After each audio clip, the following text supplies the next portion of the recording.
வணக்கம் நண்பர்களே. நிமிஷா பிரியா அவங்களுக்கு மரண தண்டனை கொடுத்துருவாங்களோ, அல்லது தள்ளி வச்சுருவாங்களோ அப்படிங்கிற ஒரு பதட்டம் தான் கடந்த 2, 3 நாட்களாக இந்தியா முழுக்க பேச்சாக இருந்தது.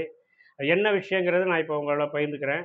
அவங்க கேரளா பாலக்காட்டை சேர்ந்த நிமிஷா பிரியா அவங்க வந்து நர்ஸா பணியாற்றியிருந்தவங்க. அவங்க ஏமன் நாட்டில போய் ஏமன் நாட்டோட தலைநகர் சனா அங்கே இருக்கிற மருத்துவமனையில நர்ஸா சேர்றாங்க. அங்கேயே 2, 3 மருத்துவமனைகள் மாறி மாறி ஒர்க் பண்ணிக்கிட்டு இருக்கிறாங்க.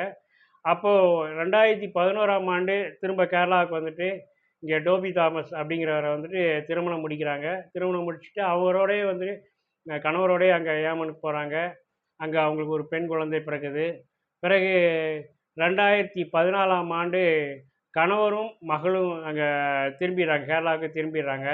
இவங்க மட்டுமே அங்கே இருக்கிறாங்க. அப்படியான சூழல்ல 2015ஆம் ஆண்டு, சரி நம்ம வந்து நர்ஸாவே வேலை பார்த்துக்கிறதுல பெருசா வருமானம் இல்ல. நம்ம ஒரு கிளினிக் ஆரம்பிக்கலாம் அப்படிங்கிறப்போ, அங்க இருக்கிற ஒரு அப்தோ மஹ்தி மஹ்திங்கிறவரோட சேர்ந்து ஒரு பார்ட்னர்ஷிப்போட வந்துட்டு ஒரு கிளினிக் ஆரம்பிக்கிறாங்க. கிளினிக் ஆரம்பிச்சு செயல்பட்டுட்டு இருக்கிறாங்க. அப்படி இருக்க சூழல்ல திடீர்னு பார்த்தா 2017ஆம் ஆண்டு அந்த மஹ்தி அவரு காணாம போறாரு. பார்த்தா அவரோட உடல் துண்டு துண்டாக வெட்டப்பட்டு ஒரு தண்ணி டேங்க்ல வந்து கண்டெடுக்கப்படுகிறது. என்னடா இது! இப்போ மஹ்தி வந்துட்டு இவங்க நிமிஷாவோட தான் சேர்ந்து பார்ட்னரா இருந்து அந்த கிளினிக் நடத்தினா, அப்போ நிமிஷா எங்கன்னு தேடுனா, நிமிஷாவ காணோம். அவர் தலைமுறை வராங்க.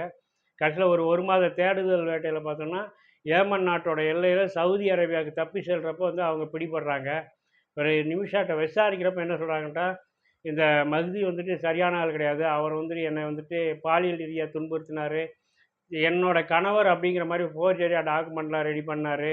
அதுபோக எனக்கு ரொம்ப டார்ச்சர் பண்ணியிருந்தாரு. என்னோட பாஸ்போர்ட்ட வேற பிடுங்கி வச்சுக்கிட்டாரு. அவர்ட்டருந்து என்னோட பாஸ்போர்ட்ட திரும்ப பெறுறதுக்காக வந்துட்டு, அவருக்கு ஒரு மயக்க மருந்து குடுக்கலான்னு பார்த்தப்ப, அது ஓவர் டோஸ் ஆயிட்டு அவர் இறந்துட்டாரு. எனக்கு என்ன செய்றதுன்னே தெரியல. ஒரு லோக்கல்ல ஒரு லேடியோட சேர்ந்துட்டு, அவர் உடல துண்டு துண்டா வெட்டி, அத எப்படியாவது டிஸ்போஸ் பண்ணிடலான்ட்டு அந்த தண்ணி டேங்க்ல போட்டப்போ, அது தெரிஞ்சு தான் என்ன பிடிபட்டாங்க. நான் வந்து உண்மையில அவர கொலை பண்ணணும்னு பண்ணல. மயக்க மருந்து தான் குடுத்தேன். அவரு தப்பான ஒரு ஆளு அப்படிங்கிற மாரிலாம் சொல்லி தன்னை நியாயப்படுத்த பார்க்குறாங்க. இப்படி இருக்கப்ப ஏமன் நாடு என்னன்னு பார்த்தோம்னா, அவங்கள பொறுத்தவரைக்கும் மரண த மரணத்துக்கு தண்டனை இன்னொரு மரண தண்டனை தான். ஒரு கொலைக்கு தண்டனை, மரண தண்டனை அப்படி தான் இருக்கிறவங்க. அதுபோல ஏமன் நாட்டுல வந்து அவருக்கு மரண தண்டனை குடுத்துடுறாங்க. 2020லயே தண்டனை குடுத்துறாங்க. அது 2023ல உறுதிப்படுத்துறாங்க. ஏமான் நாட்டிலயும் பார்த்தீங்கன்னா, ஹவுதி அப்படின்னு கிளர்ச்சியாளர்கள். அவங்க ஒரு பக்கம் வந்து கட்டுப்பாட்டுல இருக்காங்க. அந்த கட்டுப்பாட்டுல இருக்க பகுதியில தான் இவங்கள ஜெயில்ல வச்சிருக்கிறாங்க.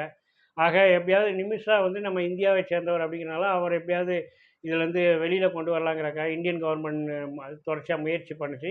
ஆனா, இந்தியன் கவர்மெண்ட்டால அத வந்து சக்சஸ்ஃபுல்லா பண்ண முடியல. அப்படிங்கிறப்போ, அவங்க அங்க லோக்கல்ல கேரளாலயே வந்துட்டு இஸ்லாமிய மதகுரு அவங்க சைட்ல சொல்லி, அவங்க மூலமா முயற்சி பண்றப்ப, அதுதான் ஒரு வகையில வந்துட்டு ஹெல்ப்ஃபுல்லா இருக்கு. அதாவது அங்க ஏமன் நாட்டிலேயும் வந்துட்டு இஸ்லாமியர்களின் நாடு. அங்க இஸ்லாமிய ஷரியா சட்டப்படி தான் வந்து அந்த தண்டனைலாம் குடுக்குறாங்க. அப்ப இங்கேருந்து கேரளால வந்து ஒரு இஸ்லாமிய மதகுரு அவர வச்சு பேசுறாங்க. அவர் வந்து உண்மையிலே வந்து ரொம்ப கைண்டான ஒரு மனிதர். நல்ல மனிதநேயமிக்க ஒரு மனிதர். அவர் மூலமா பேச்சுவார்த்தை நடத்துறப்ப, அது வந்து ஒரு வழியா ஒரு உடன்பாடு அது. ஆக்சுவலா இந்த ஜூலை 16ஆம் தேதி இன்னைக்கு தான் வந்து அவங்களுக்கு மரண தண்டனை குடுக்குறதா இருந்துச்சு நிமிஷா பிரியாவுக்கு. அந்த மரண தண்டனை இப்போதைக்கு வந்து ஒத்தி வச்சிருக்கிறாங்க. ஒத்தி வைக்கிறேன்னா வந்து இப்போ வந்து அவங்க ஷரியா சட்டப்படி வந்து பாதிக்கப்பட்டவர்களுக்கு வந்து இவங்க ஏதாவது நஷ்ட ஈடு குடுத்து, அந்த நஷ்ட ஈட அவங்க ஏத்துக்கிறதா இருந்தாங்கன்னா, மரண தண்டனையிலேருந்து வெளியில வந்துரலாம். ஒண்ணு தண்டனையிலேருந்து மொத்தமா வெளியேறலாம். அல்லது மரண தண்டனைக்கு பதிலா ஆயுள் தண்டனை இந்த மாரி போலாம். அப்படிங்கிற மாரியான ஒரு வாய்ப்பு இருந்தது. அதனால அந்த மஹ்தி குடும்பத்தோட வந்து தொடர்ச்சியா பேச்சுவார்த்தை நடத்தினதுல, ஒரு கட்டத்தில அவங்க வந்து இந்த குருதி தொகைன்னு ஒண்ணு சொல்லுவாங்க. பிளட் மணி அப்படின்ட்டு. அதாவது நஷ்டஈடு குடுக்குற தொகை. அந்த தொகைய அவங்க எவ்வளோ எதிர்பார்க்குறாங்களோ, அத குடுக்குறதுக்கு தயாரா இருந்தாங்கன்னா வந்து, அது வந்து ஓகே அப்படிங்கிற மாரி இருக்கும். அதேபோல அவங்க கிட்டத்தட்ட இந்திய பண மதிப்புல வந்து ஒரு 8,500 கோடியிலேருந்து 11 கோடி வரைக்கும் பேசியிருக்காங்க. பேசினதுல அவங்க வந்து ஓரளவுக்கு இப்போதைக்கு வந்துட்டு இந்த மரண தண்டனைய தள்ளி வச்சுக்கலாம். அதுக்கப்புறம் நம்ம பேசி முடிவு பண்ணிக்கலாம் அப்படிங்கிற மாரி முடிவுக்கு வந்திருக்காங்க. அதனால இப்ப இந்த ஜூலை 16ஆம் தேதி மரண தண்டனைங்கிறது வந்துட்டு இப்ப தள்ளி போயிருக்குது. அங்க பேச்சுவார்த்தையும் தொடர்ச்சியா நடக்குது. அது போக அவங்க வந்து இன்னும் கொஞ்சம் டிமாண்ட்லாம் வைக்கிறாங்க. அதுவும் பண்ணலாங்கிற மாரி அந்த 8,500 கோடி அந்த தொகை வந்து நம்மளை பொறுத்தவரை பெரிய தொகை. ஆனா, அதை வந்து செலுத்துவதற்கு அங்க இருக்கிற ஒரு தன்னார்வ அமைப்பு வந்து நான் வந்து நாங்கள் பண்ணுறோம் அப்படிங்கிற அளவுக்குலாம் முன் வந்திருக்கிறாங்க. ஆக இதன் மூலமாக அந்த நிமிஷா பிரியாவுக்கு வந்துட்டு இப்போ மரண தண்டனை தள்ளி போயிருக்குது. முழுமையாக அவர் வந்து அந்த தண்டனையிலேருந்து தப்புவாராங்கிறது இன்னும் சில நாட்களில் தெரியும். அப்போ நான் உங்களோட அந்த தகவல்களை பகிர்ந்துக்கிறேன். அ இந்த செய்தி உங்களுக்கு வந்துட்டு நல்லா முழுமையா புரிதலா இருந்துச்சுன்னா, உங்க நண்பரோட பகிருங்க. என்னோட சேனலுக்கு சப்ஸ்கிரைப் பண்ணுங்க. நன்றி, வணக்கம்.